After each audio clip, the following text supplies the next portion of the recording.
Então, nós vamos estudar hoje o Salmo 24, né? O Salmo 24, Salmo dos que eu mais gosto, né? Então, a empolgação com ele é grande. E esse Salmo, ele começa os dois primeiros versículos, como nós fizemos das outras vezes. Nós vamos ler os dois primeiros e depois nós continuamos. Então, é o Salmo de Davi, que fala assim: ao Senhor pertence a terra e a sua plenitude, o mundo e tudo, o mundo e os que nele habitam. Só um segundo. Porque ele fundou sobre os mares, sobre as correntes, a estabeleceu. Então, essa é a introdução do Salmo. E esse Salmo, como dos outros, nós podemos dividir as estrofes dele, né? Então, as estrofes dele são bem simples de identificar, né? Que é a primeira estrofe, ela vai do versículo 1 até o versículo 2, vai falar sobre a mesma introdução que nós vimos nos outros salmos que nós estudamos, que é Deus como criador da terra, e é por isso que ele é soberano, por isso que ele domina a terra. Do versículo 3 até o versículo 6, a estrofe desse salmo vai falar sobre a obra de Cristo e sobre o caráter do cristão. E do 7 ao 10, a entrada gloriosa de Cristo. Então, esse é o jeito que nós vamos caminhar nesse texto. Esse texto, assim como o Salmo 15, que é um pouquinho antes dele, ele é um salmo de entrada no templo. Então, provavelmente ele foi cantado quando a Arca da Aliança retornou para o templo, lá em 1 Crônicas 13, né? E tem o equivalente em Samuel.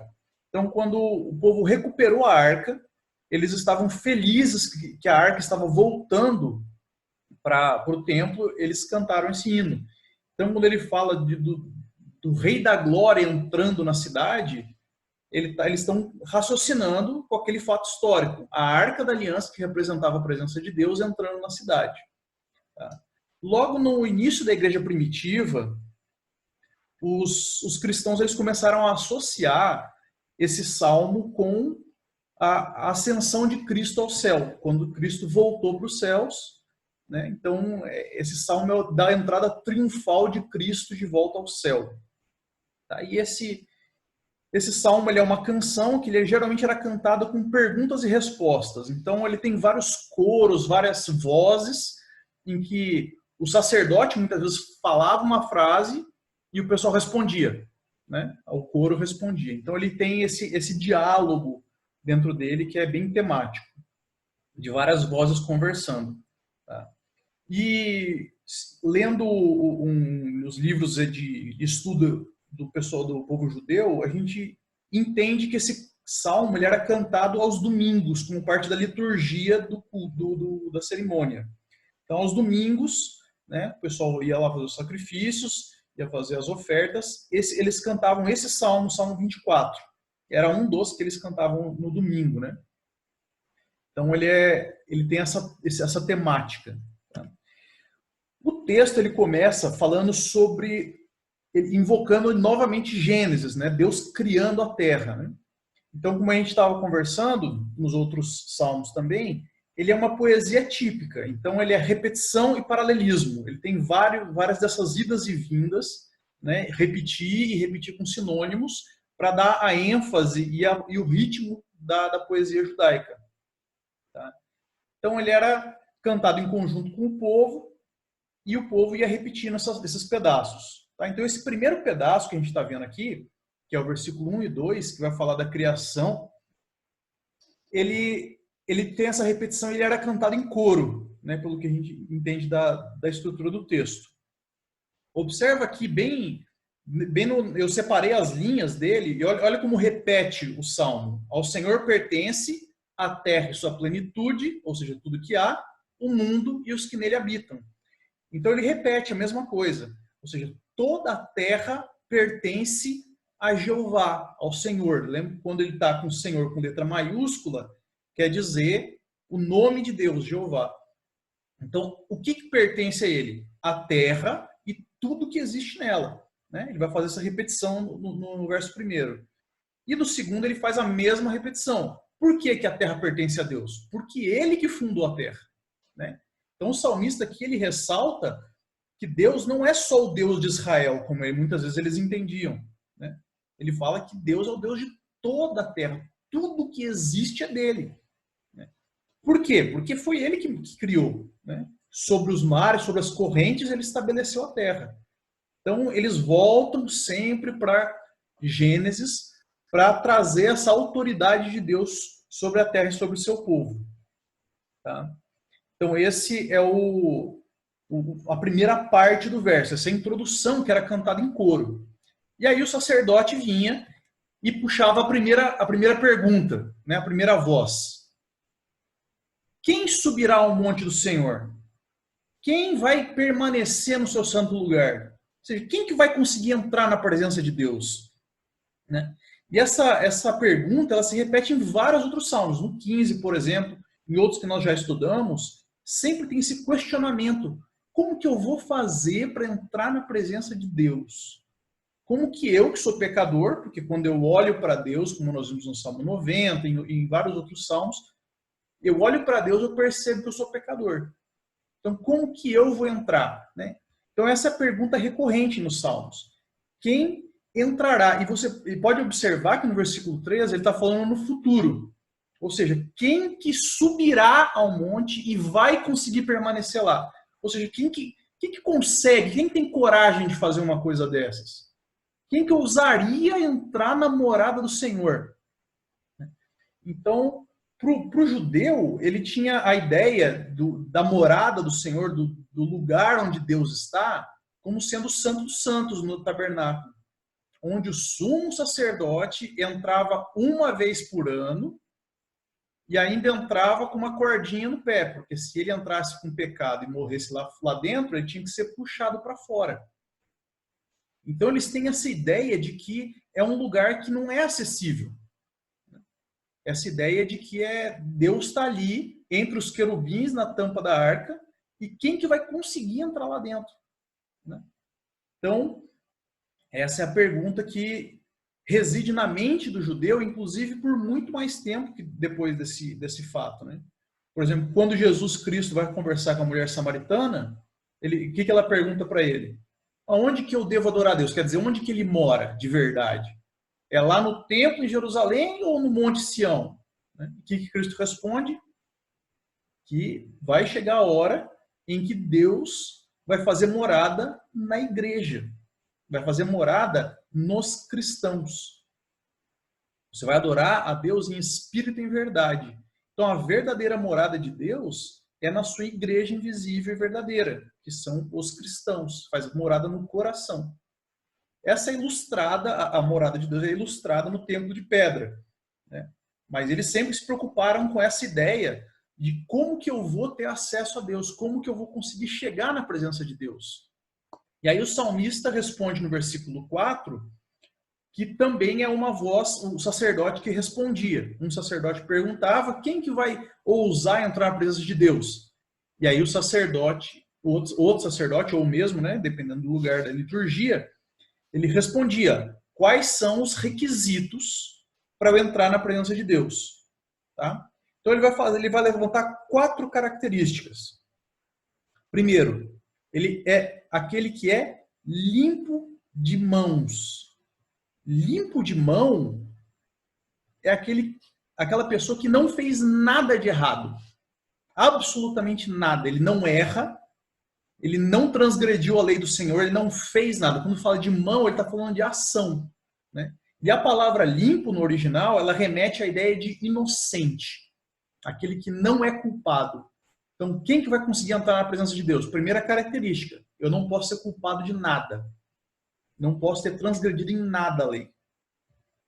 A próxima característica que ele vai ressaltar é puro de coração. Então, para eu entrar na presença de Deus, eu tenho que ser puro de coração. E esse puro dá a ideia de pureza moral. Ou seja, eu nem faço o que é errado e nem desejo fazer o que é errado. É o coração completamente puro. Ele lembra aquele momento logo depois da purificação do sacrifício. em que o sumo sacerdote ficava limpo, com seus pecados totalmente cobertos para poder entrar na presença de Deus. Ou seja, não posso nem pensar em coisas ruins, não posso nem pecar em pensamento. E aí depois dele falar essas duas coisas que eu tenho que ter, ele vai falar de duas coisas que eu não posso ter. Né? Eu não posso entregar o meu coração, a minha alma, adorar, essa expressão traz essa ideia de adoração, a falsidade, que traz a ideia de outros deuses ídolos. Tá? Então, essa palavra falsidade aqui, muitas vezes ela é traduzida, ela é usada para falar de outros deuses, quando o pessoal cometia idolatria. Né? Então, esse alguém que vai entrar na presença de Deus é alguém que não tem outro Deus além de Jeová. Ele é único e exclusivamente de Deus. E é complicado para a gente, porque o nosso coração é uma fábrica de ídolos. Né? Nós adoramos várias coisas e quando nós derrubamos um ídolo, nós já criamos outro no lugar. Nós somos craques em não colocar Deus em primeiro lugar na nossa vida. Então, essa pessoa que pode subir no monte do Senhor e permanecer no santo lugar, ele não pode se entregar à idolatria, ele não pode nem sequer tocar na idolatria. E ele também não faz juramento com intenção de enganar. Ou seja, ele não mente. Ou seja, ele tem um perfeito relacionamento com Deus, porque ele não entrega sua alma a outros deuses, a ídolos, e ele tem um perfeito relacionamento com as pessoas ao seu redor. Ele ama ao outro como Cristo ama a igreja. E aí? Quem que consegue cumprir tudo isso aí? Alguém vai conseguir entrar na presença de Deus nesses termos? Impossível. Isso que é uma lista muito reduzida, né? Que o salmista reduz em 4 pontos. No Salmo 15 ele vai levantar 6 pontos, em outros textos muitos mais, né? E se eu cair em uma coisa da lei, se eu pecar contra uma coisa da lei, eu sou culpado da lei inteira, porque eu pequei contra Deus. O pecado ele é grave. Então, esses são os requisitos que o salmista levanta e que o profeta, o sacerdote, falava no templo. Aí o povo respondia em coro. O que eles respondiam em coro? Que a pessoa que entra na presença do Senhor, receberá do Senhor a bênção e a justiça do Deus da sua salvação. Esta é a geração dos que buscam a face do Deus de Jacó. Tá? Então aqui nós temos uma prévia do que Paulo vai explicar para a gente muito depois, né? Que é a teologia da justificação e da santificação. O versículo 4 é impossível para nós cumprirmos. Nós não conseguimos fazer isso. Só teve um que conseguiu fazer tudo isso, que foi Jesus Cristo. Então Jesus Cristo foi o limpo de mãos, foi o puro de coração, que não se entregou à falsidade e nem fez juramento com intenção de enganar. Ele, Cristo, é o Deus da nossa salvação. Então, o coro que o povo cantava muitas vezes até sem entender, né, porque eles buscavam esse comportamento do 4, mas nunca iam conseguir. Mas, na verdade, tudo isso é recebido do Senhor. Essa bênção que nós chamamos de santificação, que é nos comportarmos como a Bíblia manda, moldarmos o nosso coração e nos parecermos mais e mais com Cristo, é presente de Deus. É a bênção que Deus vai dar para o seu povo. Inclusive, o seu povo, por conta desse presente de Deus, que é a justificação e a santificação, eles podem ver a Deus. Então, aqui ele está falando da obra de Cristo, mas está falando do reflexo dessa obra também na igreja, nos filhos de Deus, que recebendo isso de Deus, agora podem ver a Deus. Como Jesus Cristo falou lá em Mateus 5, versículo 8, bem-aventurados os puros de coração, porque verão a Deus. Então, na obra de Cristo, né, isso que ele quer dizer ali no versículo 6, com a geração dos que o buscam, ele está falando da igreja.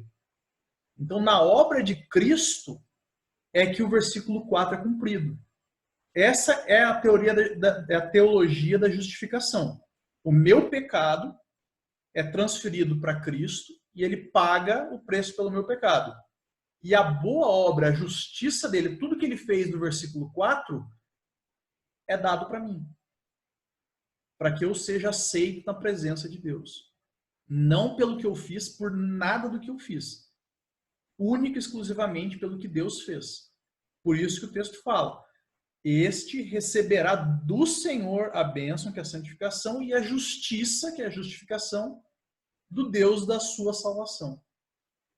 Então, esse texto, esse trecho que a gente acabou de ler, na verdade, ele fica mais coerente se nós lermos ele ao contrário. Se a gente ler ao contrário, ele faz mais sentido. Né? Então, a justiça de Deus da salvação eu recebo, e recebo a bênção do Senhor. Qual que é a bênção? Qual que é a consequência disso? Ser limpo de coração, de mãos, puro de coração, não entregará a uma falsidade e nem fazer juramento com intenção de enganar. Então, na verdade, o que começa, a primeira coisa cronológica na nossa vida, é o final do versículo 5, que começa com a justificação. Depois, Deus vai me santificando e vai me tornando mais parecido com Cristo. Mas não são as coisas que eu faço, não é nem a minha própria santificação que vai me trazer mérito. É única e exclusivamente a obra de Jesus Cristo. Não tem nada que eu faça, nem antes de ser salvo, nem depois de ser salvo, que vai me fazer mais agradável a Deus. Porque Deus, quando olha para mim, ele vê Cristo. Ele vê a obra de Cristo, ele vê o sacrifício de Cristo, e é assim que eu posso subir ao monte do Senhor e permanecer no santo lugar. Então aqui, como tudo no Velho Testamento que nós temos visto, tem dois significados. Tem um significado real, concreto, que é o sacrifício e a vida de Cristo, e tem um significado espelhado na gente, na igreja, que é o quê? O trabalhar de Cristo na minha vida, através da salvação e através da santificação. E aí nós chegamos na parte mais empolgante do texto. Né? Essa é a parte mais didática, e a parte mais empolgante é exatamente quando começa com o coro da igreja cantando. A igreja primitiva cantava esse salmo. E aí o coro começa: abram os portões, lá vem o Rei da Glória. Então, levantem as suas cabeças, ó portas, levantem-se, ó portais eternos, para que entre o Rei da Glória. Então, aqui é mais ou menos aquele vigia que está olhando a estrada, de repente ele vê alguém se aproximando, ele tem que anunciar que alguém está chegando. Ele tem que anunciar que essa pessoa está se aproximando. E lembrando que aqui, quando ele fala de portais, ou os portais maravilhosos mostrando a glória, o povo, num sentido concreto ali, está imaginando as portas de Jerusalém. Né? Mas nós, pensando mais como a igreja primitiva, enxergamos quem? Cristo voltando ao céu depois de crucificado e ressurreto. Então aqui é Cristo entrando na cidade santa lá no céu, voltando com a missão cumprida, vitorioso. Então, o nosso vigia agora, na verdade, é um anjo, né? Ele olha assim, ei, olha lá, tem um homem se aproximando do portão do céu. Não, mas um homem vai entrar aqui por mérito próprio? Quem é que está entrando? Quem é esse tal Rei da Glória que você está anunciando aí? E esse que está em azul é a parte que o sacerdote puxava o coro do pessoal. Quem é o Rei da Glória? O Senhor forte e poderoso. O Senhor poderoso na batalha. Então, Cristo é esse homem que está se aproximando dos portões. Ele é que cumpriu o versículo 4, e por conta do que ele fez, os homens têm acesso à presença de Deus. Então, quem que está se aproximando do portão aí? Esse portão nunca abriu para nenhum homem. Nunca ninguém foi digno de passar por aí. Mas Cristo é digno. E pela própria obra do que ele fez, ele vai entrar. E não é só entrar, é entrar e permanecer. Esse homem que entra, que é Cristo, o primeiro homem depois que o homem caiu, que entrou, depois de cumprir toda a lei, entrou por mérito próprio, por mérito do que ele fez, é ele que vai entrar e a presença dele agrada o Senhor. Então esse é o Deus forte e poderoso que venceu o maior inimigo de todos. Ele venceu a morte. Haviam outros homens lá? Haviam. Mas todos já tinham entrado por mérito alheio, por mérito de Deus, por mérito de Cristo. Ele entra com seus próprios pés no céu. As portas do céu se abrem para que entre o Rei da Glória. Mas quem é esse Rei da Glória? O Senhor dos Exércitos. Esse é o Rei da Glória. O anjo fala, abre logo a porta, o grande rei está chegando. O grande rei é aquele homem, Deus, que não só viveu de maneira pura e santa, como foi declarado inocente até na sua morte. Ele pagou o preço por todos os pecados, e ele pagou a entrada de todo o seu povo redimido no céu. Ele é esse Rei da Glória. E essa pergunta e resposta ela se repete para ressaltar a glória maravilhosa da obra de Cristo. De Cristo que morreu na cruz e pelo trabalho dele é que ele abre os portões do céu e entra no céu para levar o seu povo. Esse é o nosso Deus, é o Deus que morreu. Cristo é esse nosso Deus que morreu na cruz por nós. Tanto Deus para cumprir toda a lei, quanto o homem para ser o nosso representante. Ele cumpriu a lei de Deus e entrou nos céus. E fica a nossa, uma frase bem clássica de um escritor cristão chamado C.S. Lewis, que ele escreveu o seguinte: Jesus abriu à força a porta que estava fechada desde a morte do primeiro homem. Ele encontrou, enfrentou e derrotou a morte. Tudo é diferente porque ele fez isso. Nós só temos acesso a Deus através de Cristo Jesus. Através desse Deus dos exércitos que venceu a morte e o pecado para que nós tivéssemos acesso a Deus. Ele é esse homem, da mesma forma que Adão foi o nosso representante, o primeiro homem que pecou, e toda a humanidade é condenada por isso. Em Cristo, ele é esse homem que morreu sendo inocente para que nós pudéssemos ser salvos na vida dele. E diante desse salmo, o que nós devemos fazer? O que nós faremos com o que nós lemos? Primeiro, nós devemos adorar a Deus juntamente com toda a criação. Porque Deus nos criou e Ele é soberano sobre nós. Ele é o Senhor de toda a terra. Ele é o dono. Então adore a Deus junto com toda a criação. Em segundo lugar, nós devemos perseguir a santificação colocando o nosso caráter, a nossa vida, em conformidade com a palavra de Deus. Então Cristo morreu e a justiça dele é minha agora. Só que agora eu vou, em consequência de ter sido salvo, e não para tentar ser salvo, eu vou me comportar como Cristo nos ensina através da vida dele. Eu vou agradar a Deus, vou buscar conhecer o Senhor e vou perseguir essa santificação que Deus trabalha na nossa vida. Aqui tem uma inversão de valores. O judeu, por exemplo, até nos tempos de Cristo, e até os dias de hoje, ele imagina que ele tem que cumprir a lei para ser salvo. Ele tem que fazer algumas coisas, ele tem que cumprir os rituais, ele tem que participar disso, daquilo outro. Ele tem que fazer várias coisas para ser salvo. Como, por exemplo, o jovem rico chega para Jesus e fala: mestre, que farei para ganhar a vida eterna? O fariseu e o publicano orando lá, o que o fariseu tentava se auto-justificar? Porque eu faço isso, eu faço aquilo. E nós não devemos obedecer a Deus para ser salvo. Nós obedecemos a Deus porque somos salvos. Porque Cristo morreu a nossa morte para que nós vivamos a vida de Cristo. E por último, devemos louvar o Rei da Glória, esse Senhor dos Exércitos, que venceu a morte no nosso lugar para nos dar a vida completa.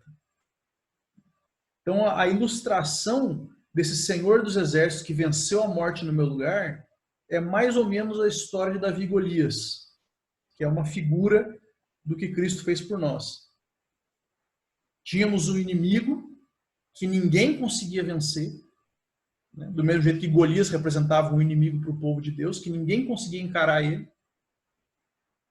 E vem Cristo, um homem, dá um passo à frente, vence esse inimigo e o povo não precisa fazer nada.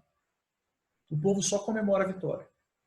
Esses somos nós somos salvos por esse Senhor dos Exércitos que lutou a nossa luta no nosso lugar. Assumiu os nossos pecados na cruz e fez o sacrifício.